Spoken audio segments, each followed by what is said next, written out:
କୁହାଯାଏ ଝିଅ ମାନେ ଜନ୍ମ ହୋଇଥାନ୍ତି ନିଜ କୂଳ ଓ ନିଜ ପାରିବାରିକ ସମ୍ପର୍କର ପରିଧିରୁ ଦୂରେଇ ଯିବାକୁ। ସେଇଥିପାଇଁ ଅନେକ କହନ୍ତି ଦେଲି ନାରୀ ହେଲି ପାରି। କିନ୍ତୁ ଝିଅଟିଏ ହିଁ ଯେ ଜୀବନର ସମ୍ପର୍କର ଏକମାତ୍ର ନିଶ୍ଚିତ ଶିକୁଳି, ହୁଏତ ଏକଥାକୁ ଅନୁଭବ କରିପାରିଛନ୍ତି ଗୁଜରାଟର ହୀରା ବ୍ୟବସାୟୀ ମହେଶ ଭାଇ ସବାନୀ।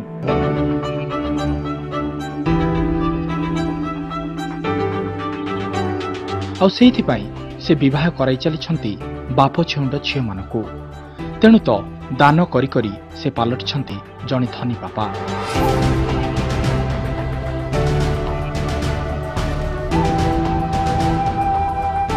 ୟା ଭିତରେ ମହେଶ ଅତି ଧୁମଧାମରେ ବିବାହ କରାଇଛନ୍ତି 472 ଜଣ ଝିଅଙ୍କର।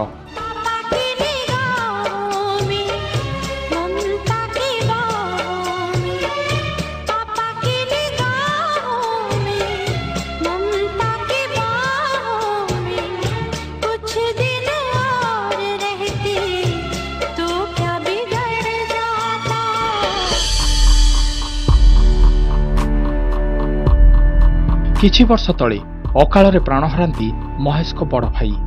ଦୁଇ ଝିଆରୀଙ୍କ ବିବାହ ଦାୟିତ୍ୱ ଲଦି ହୋଇଯାଏ ତାଙ୍କ ମୁଣ୍ଡ ଉପରେ। ଝିଆରୀଙ୍କୁ ବାହା ଦେବା ପରେ ଅନ୍ୟ ବାପ ଝିଉଣ୍ଡ ଝିଅଙ୍କୁ ବାହା କରାଇବାର ନିଶା ଘାରେ ତାଙ୍କୁ।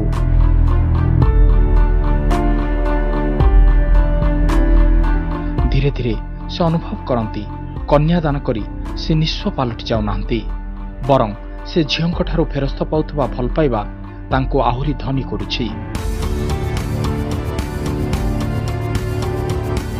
ବାସ୍ ଏ ଅଦୃଶ୍ୟ ଅନୁଭୂତିକୁ ପୁଞ୍ଜି କରି ସେ ଅଣ୍ଟା ଭିଡ଼ନ୍ତି ଲକ୍ଷାଧିକ ଟଙ୍କା ଖର୍ଚ୍ଚ କରି ସାମୂହିକ ବିବାହ ଉତ୍ସବର ଆୟୋଜନ ପାଇଁ। ଲକ୍ଷ୍ୟ ରହିଛି ଚଳିତ ବର୍ଷ ଆହୁରି 200 ଝିଅଙ୍କୁ ବିବାହ କରାଇବାକୁ। Bureau report, Kanak news.